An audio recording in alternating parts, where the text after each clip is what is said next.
अब देश के प्रधानमंत्री हैं, उन्हें देश के किसी भी राज्य में जाने के लिए क्या इंडी गठबंधन वाले के लिए क्या चारा परिवार के सदस्यों से क्या पासपोर्ट और वीजा अप्लाई करना पड़ेगा? क्या एक भी नेता ने तेजस्वी यादव के साथ मंच साझा करते आपने देखा? राहुल गांधी ने नहीं किया, अरविंद केजरीवाल ने नहीं किया। जो सो कॉल्ड जो बंच में दर्जन के भाव के जो प्रधानमंत्री के उम्मीदवार थे, उनमें से किसी व्यक्ति ने उनके साथ मंच साझा नहीं किया। मंच साझा कौन कर रहे हैं? मुकेश सहनी जी। क्या करते हैं? तो 200वां सो कॉल्ड अपना हेलीकॉप्टर की यात्रा करके जो गरीब तबके के लोग हैं उनका बेसिकली मजाक उड़ाते हैं। कभी केक खाते हैं, कभी मछली की हड्डी खाते हैं सावन में, और क्या नवरात्रे में, सावन में तो मटन की रेसिपी बनाई जाती है। तो बेसिकली मैं आपको क्या कहूँ, ये बेसिकली सनातन का अपमान करने का कोई मौका नहीं छोड़ते हैं, गरीबों का अपमान का कोई मौका नहीं। बिहार की जनता को पहले ये याद दिला दें कि होता कैसा था। सांसद नाम का राजद का सांसद कौन होता था? क्या है उनकी संख्या अभी लोकसभा में? 0। दावे क्या करते हैं? 1 करोड़ रोजगार देंगे। वो बेसिकली 1 करोड़ रोजगार नहीं, 1 करोड़ में रोजगार देने की बात ज्यादा कर रहे होते हैं। 1 करोड़ में रोजगार की बात करते हैं। वो उनका मैंने ऑफर लेटर जो है, बेसिकली ब्रोशर को मैं टर्म एंड कंडीशन को कहिए कि वो क्लैरिफाई कर दे रहा हूँ। तो मैं उनसे ये पूछना चाहूंगा कि उस दौरान जितने लोगों से लैंड फॉर जॉब में कहिए कि जमीनें ली गई, क्या उनको वो जमीनें लौटाएंगे? नौकरी तो बाद में दीजिएगा, पहले उनकी जमीनें लौटा दीजिए। और अपने माता पिता के कार्यकाल के दौरान क्या आपकी पिताजी की कलम टूट गई थी क्या नौकरी बांटने में?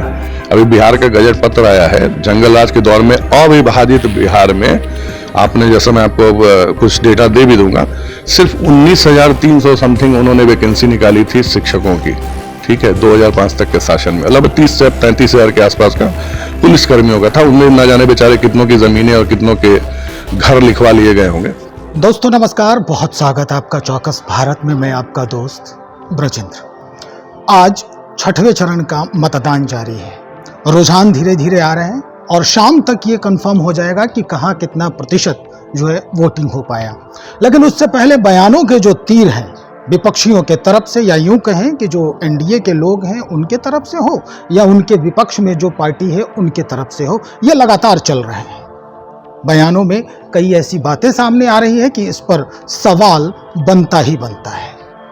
सवाल ये तेजस्वी यादव ने खड़ा कर दिया है कि भाई प्रधानमंत्री लगातार बिहार पहुंच रहे हैं, क्यों पहुंच रहे हैं? कहीं ना कहीं तो भय है, कहीं ना कहीं संशय है मन में, नहीं तो बिहार इतनी बार आने की बात ही नहीं होती प्रधानमंत्री की। आज इसी बाबत बातचीत करने के लिए हमारे साथ भारतीय जनता पार्टी के प्रदेश प्रवक्ता हैं मयंक मौली। इन्हीं से हम बातचीत करेंगे। क्या लग रहा है मौली साहब, प्रधानमंत्री वाकई में इसी वजह से आ रहे हैं जैसा कि तेजस्वी बता रहे हैं? देखिए, ये खोखले जो कहिए इनके जो दावे हैं और हकीकत से परे जो इनके बयान आ रहे हैं, हास्यास्पद है।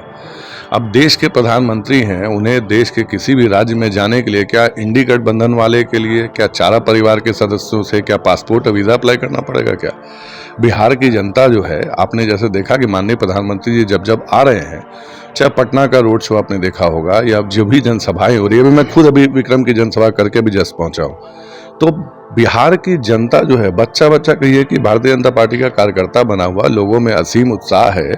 जो कहिए कि आपने सड़कों से लेकर के चाहे पोलिंग बूथ तक आप देख रहे हैं, देश कटिबद्ध है, बिहार कटिबद्ध है, फिर से मोदी सरकार बनाने के लिए संकल्पित हैं सारे लोग। इसमें संशय कहाँ है? डर तो उनको लगना चाहिए ना भैया, जिनके के नेता जो है कथित तौर पे ये बड़ा I.N.India इंडी डॉटेड गठबंधन जो बना था, एक भी नेता ने तेजस्वी यादव के साथ मंच साझा करते आपने देखा? राहुल गांधी ने नहीं किया, अरविंद केजरीवाल ने नहीं किया। जो सो कॉल्ड जो बंच में दर्जन के भाव के जो प्रधानमंत्री के उम्मीदवार थे, उनमें से किसी व्यक्ति ने उनके साथ मंच साझा नहीं किया। मंच साझा कौन कर रहे हैं? मुकेश सहनी जी। क्या करते हैं?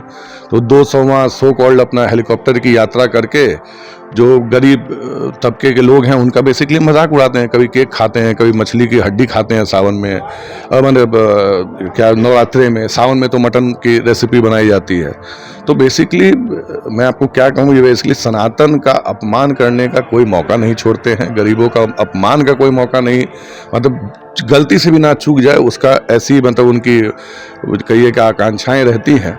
तो उनको उनका ये जो भी है मुबारक हो।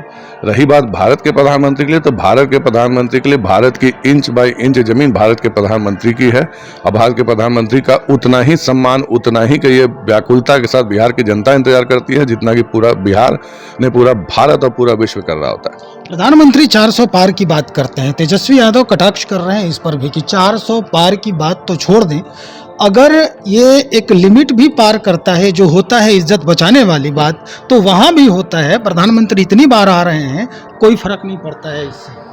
उनसे पूछिए कि राष्ट्रीय जनता दल का सांसद कैसा हुआ करता था। बिहार की जनता भूल चुकी है विगत 2 चुनाव में, जब से माननीय प्रधानमंत्री जी ने देश की कमान संभाली है। आप उनसे पहले बिहार की जनता को पहले ये याद दिला दें कि होता कैसा था, सांसद नाम का, राजद का सांसद कौन होता था, क्या है उनकी संख्या अभी लोकसभा में, 0। दावे क्या करते हैं, 1 करोड़ रोजगार देंगे।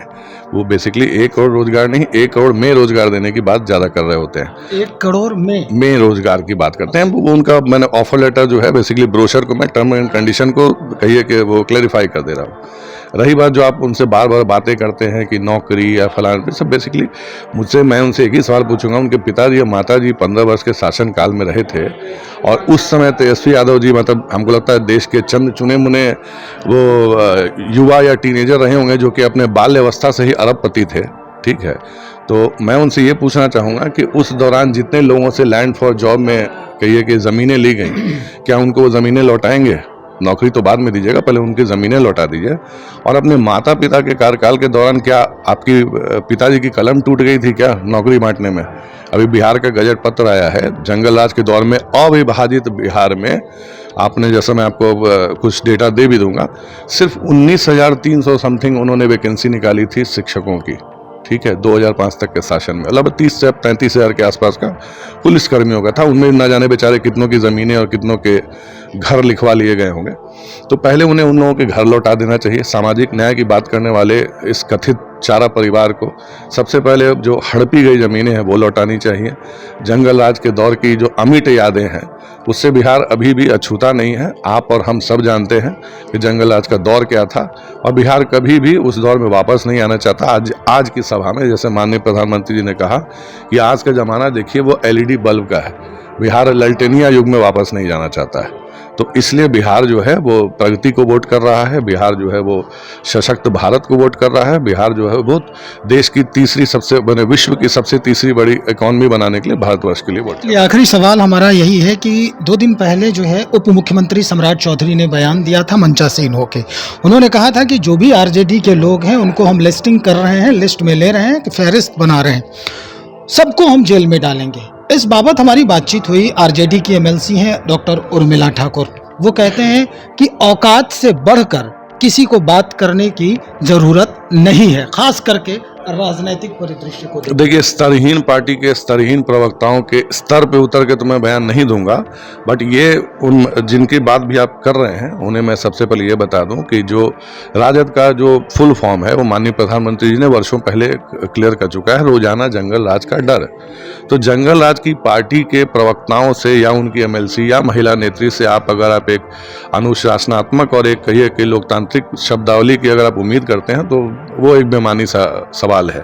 अब रही बात उनकी, तो ऑब्वियस सी बात है, चाहे छपरा नरसंहार जो आपने देखा, जो कि गोलीकांड हुआ, या बाकी चीज़ें हैं, उनमें माननीय प्रदेश अध्यक्ष आदरणीय उप मुख्यमंत्री श्री सम्राट चौधरी जी ने सरकार का पक्ष स्पष्ट करते हुए कहा कि दोषियों पे उचित से उचित और कड़ी से कड़ी कार्रवाई होगी, कोई बख्शा नहीं जाएगा। अब मुझे ये बताइए कि जब भी अपराधियों की बात होती है तो वो शक की सुई कहिए या फिर कहीं प्रशासन का जो अंत है, संज्ञान जो है, या प्रशासन का जो अनुसंधान है, वो हमेशा राजद के दरवाजे ही क्यों जा पहुँचता है? कुछ तो बात रही होगी ना कि भैया आप ही के यहाँ से बेसिकली अपराध उगाने की फैक्ट्री है, अपराधियों को उगाने की फैक्ट्री है राजद। और मुझे उनके स्तरहीन बयानों पे कोई अपना स्तर नीचा करके बयान नहीं देना है। मामले की जांच जारी है, संज्ञान लिया जाएगा। चलिए, बहुत शुक्रिया जानकारी देने के लिए। तो भाई प्रदेश प्रवक्ता हैं भारतीय जनता पार्टी के मयंक मौली साहब, स्पष्ट कर दिया है कि 400 पार की बात पर जो कटाक्ष तेजस्वी यादव कर रहे हैं वो क्या कुछ, कहाँ हकीकत है और कहाँ फसाना है, स्पष्ट है। चलिए, अब इंतजार करना है कि कब क्या होता है, कैसे परिदृश्य बदलता है। ये 6वें चरण का मतदान आज हो रहा है, 7वां चरण 1 तारीख को है और उसके बाद 4 तारीख को राजनीतिक परिदृश्य खास करके बिहार का कैसे बदलता है हम ये भी देखेंगे। तब तक इंतजार करें, बने रहें हमारे साथ। बहुत शुक्रिया आपका।